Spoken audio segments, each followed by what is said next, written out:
हम ज़्यादातर खुद को या हमारी उम्र से बड़े लोगों को ही मैच्योर समझते हैं। छोटों को ना समझ और बच्चा समझ के उन्हें हर बात पर समझाने लगते हैं, या फिर कभी कभी तो हम अपने बड़ों को ही मैच्योरली एडवाइस देने लगते हैं। तो ये चीज़ एक्चुअली है क्या हम सच में उतना मैच्योर हैं जितना हम खुद को समझते हैं, या फिर क्या हम भी ज़्यादातर लोगों की तरह ही खुद को समझते तो मैच्योर हैं लेकिन हमारे सारे एक्शंस इमेच्योर होते हैं। तो आइए सब कुछ डिटेल में जानते हैं।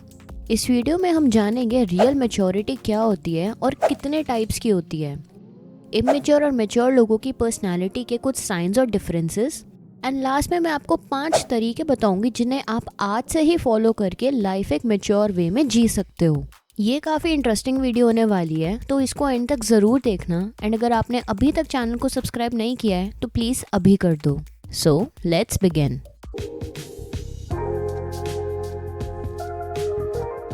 बेसिकली मैच्योरिटी का मतलब अपनी सोच, अपने इमोशंस और अपने एक्शंस पर बैलेंस और कंट्रोल होना होता है।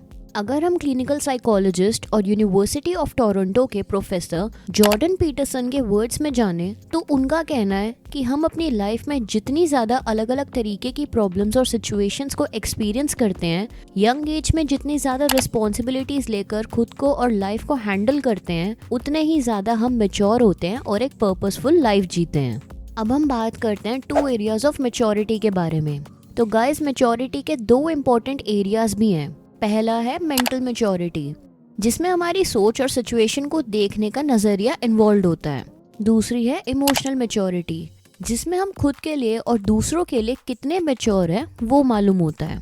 तो इन्हीं दोनों एरियाज को मिला के मैंने आगे आने वाले पॉइंट्स तैयार किए हैं। अब हम बात करेंगे immaturity science versus maturity science के बारे में। सबसे पहले जानते हैं कि इमेच्योरिटी के साइंस क्या क्या है। इमेच्योर लोग खुद को सबसे ज़्यादा मैच्योर समझते हैं। जो चीज़ है प्रोफेशन ट्रेंड में होता है वो उसे फॉलो करते हैं, बजाय खुद के टैलेंट को पहचानने के और एक लाइफ गोल को फॉलो करने के। बिना सोचे समझे कुछ भी बोल देना, ये सोचे बिना कि इससे किसी को बुरा लग सकता है या वो खुद बेवकूफ़ लग सकते हैं। दूसरों की फीलिंग्स और दूसरों के बारे में ना सोचना, बस खुद के लिए और खुद की फीलिंग्स के बारे में सोचना। अपने इमोशंस पर कंट्रोल ना होना, हर बात पे ओवर रिएक्ट करना, सबसे ज़्यादा कूल दिखने का शौक रखना, अपने आप को बहुत ज़्यादा सीरियसली लेना, लोगों की छोटी छोटी बातों से बुरा मान जाना और दिल से लगाना, सिर्फ अपनी ही बात करना बजाय दूसरों की बात सुनने के, लोगों को फेक प्रोमिसेस करना एंड उन प्रोमिसेस को पूरा ना करना, अपनी लाइफ को दूसरों से कंपेयर करना और जेलस फील करना, किस्मत एंड लाइफ को कोसना, दूसरों के सामने खुद को परफेक्ट दिखाना बट अकेले में पसंद ना करना, अपने एक्शंस की रिस्पॉन्सिबिलिटी खुद लेने के बजाय दूसरों को ब्लेम करना। ऐसे ही और भी काफ़ी सारे साइंस हैं इमेच्योरिटी के। और वही मैच्योरिटी के साइंस हैं लाइफ को एक पर्पस के साथ जीना, मालूम होना कि लाइफ में उनको एग्जैक्टली क्या चाहिए और क्या करना है। कुछ भी बोलने से पहले थोड़ा सोचना, दूसरों की फीलिंग्स और दूसरों के एक्शंस को समझना, अपने इमोशंस को ढंग से मैनेज करना एंड अपने इमोशंस पर कंट्रोल रखना।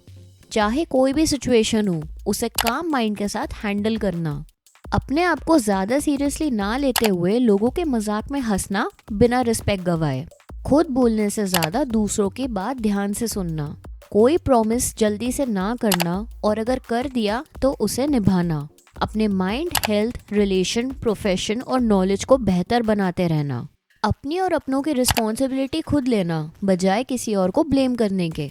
अब ये साइंस तो हमने जान लिए, पर सिर्फ इन्हें जानने से हम मैच्योर तो नहीं बन जाएंगे। तो एक मैच्योर माइंड डेवलप करने के कुछ तरीके अपनाने पड़ेंगे और वो तरीके हैं। Number 1, don't think you are mature. जो ज़्यादातर उम्र में बड़े लोग और यंग लोग गलती करते हैं वो है कि सभी अपने आप को मैच्योर समझते हैं कि मुझे सामने वाले से ज़्यादा समझ है। यही रीज़न है रिलेशंस के बीच लड़ाइयाँ और आर्ग्यूमेंट्स का।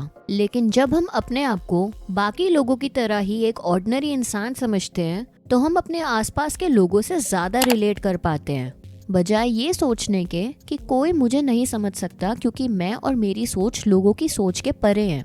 देखो गाइस, हम खुद को मैच्योर समझने से मैच्योर नहीं होते, बल्कि हमारे एक्शंस शो करते हैं कि हम कितने मैच्योर हैं। Number 2, be proactive not reactive. Her situation को हैंडल करने के हमारे पास 2 ऑप्शंस होते हैं, या तो हम प्रोएक्टिवली आराम से सोच समझकर सिचुएशन हैंडल कर सकते हैं, या रिएक्टिवली बिना सोचे समझे अपने आप पर से कंट्रोल खो के रिएक्ट कर सकते हैं, जैसे कि बहुत ज़्यादा एक्साइटेड हो जाना या बहुत ज़्यादा गुस्सा हो जाना। लेकिन प्रोएक्टिव रहना ही आपको एक बेहतर लाइफ की तरफ लेकर जाएगा, क्योंकि हम कभी भी रिएक्टिव वे में मैच्योर नहीं हो सकते। Number 3, understand emotions and control them.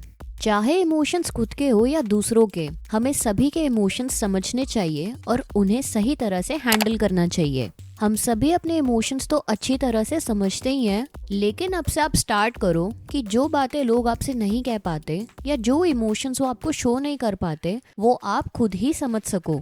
दूसरे के नजरिए से दूसरे की सिचुएशन भी देखो। कोई आपका क्लोज फ्रेंड है जिसने गुस्से में आपको कुछ गलत बोल दिया और फिर वो आकर आपसे सॉरी बोले, तो सामने वाले को माफ करना भी सीखो। और अगर आपसे कुछ गलत हो जाता है तो आप भी सॉरी बोलने में शर्माना मत। यही मैच्योरिटी है। Number 4, stay away from drama. देखो, हम उन 5 लोगों की तरह ही बनते हैं जिनके साथ हम सबसे ज्यादा रहते हैं। तभी तो कहते हैं हमें अपने दोस्त और अपनी कंपनी सोच समझ के चूज करनी चाहिए। तो जितना हो सके उतना नेगेटिव लोगों से और ड्रामा से दूर रहो। जहाँ सब एक दूसरे से लड़ते हैं या नेगेटिव बातें करते हैं, उन लोगों से दूरी बना के रखो। Number 5, take responsibility and don't blame. बहुत आसान होता है भगवान को, लाइफ को, फ्रेंड्स को, सिचुएशन को या पेरेंट्स को ब्लेम करना कि मेरे पास ये नहीं है, वो नहीं है, इनकी वजह से मैं जो चाहता हूँ वो नहीं कर पा रहा। जब कुछ अच्छा कर दिया तो सारा क्रेडिट खुद का, लेकिन अगर हमसे नहीं हो पाया तो बाकियों पर ब्लेम डाल दिया। बेस्ट है कि हम अपनी और अपने आसपास के लोगों की रिस्पॉन्सिबिलिटी खुद लें, बजाय उन पर डिपेंडेंट रहने के या उनसे बहुत सारी एक्सपेक्टेशंस लगाने के। Don't be a follower, be a leader. तो गाइस, ये थे कुछ स्टेप्स एक मैच्योर और समझदार इंसान बनने के। और इसी के साथ ये वीडियो भी यहीं खत्म होती है। अगर आपको वीडियो पसंद आई तो लाइक कर देना, एंड अगर आपने अभी भी चैनल को सब्सक्राइब नहीं किया है तो अभी कर देना एंड कंट्रीब्यूट करना इस चैनल को ग्रो करने में।